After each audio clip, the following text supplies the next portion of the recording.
What's up, guys? Duke here with Mayo Moto. I'm hanging out in the moto shed today. This is my new to me KTM 350 EXCF. The bike came to me with no mirrors. I've been working on it. Finally wanted to go ride it. So I robbed the mirrors off of my XR 650L back there. That's this one over here. This is the previous generation double take Enduro mirror. So I went for a rip. Things are good.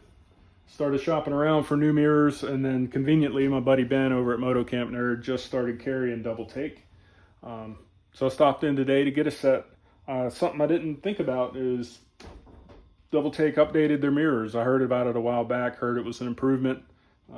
Didn't pay much attention, but now that they're in my hand, there is a couple real technical improvements, so let me show those to you. Firstly, the arms. This is the arm that used to come with it. This is made by Ram for double take. This is the new one.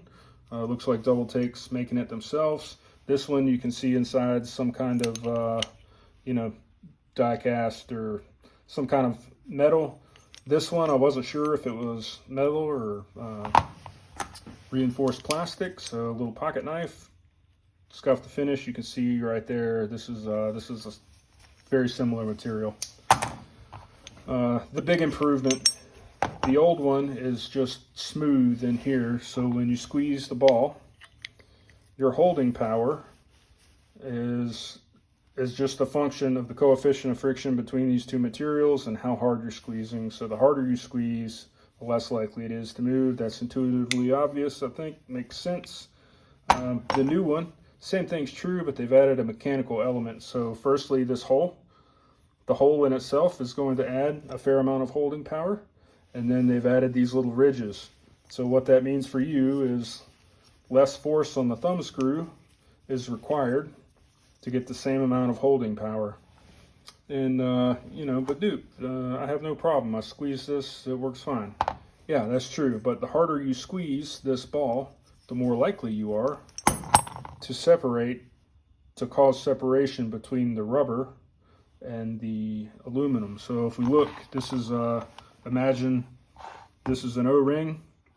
So when I squeeze, or imagine this O-ring is the rubber. So when you squeeze this way, you can see this material is pushing out. So the same thing's true here. When you squeeze there, this material on the other sides is pulling away from this aluminum, and over time this overmolded rubber will separate from the aluminum.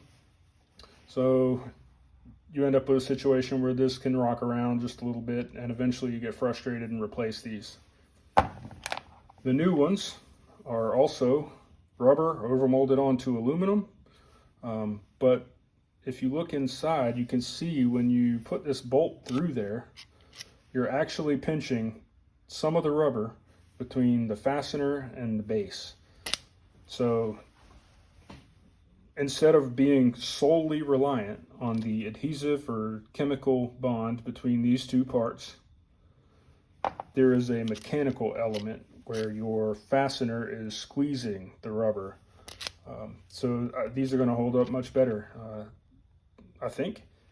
And they're not going to be permanent. You should probably still get an extra set of these and hang on to them. But yeah, a couple nice improvements. So if you're interested in a set of double take mirrors, give my buddy Ben over at Moto Camp Nerd a call, or get on their website, order a set. I think you'll be pleased. Thanks for watching.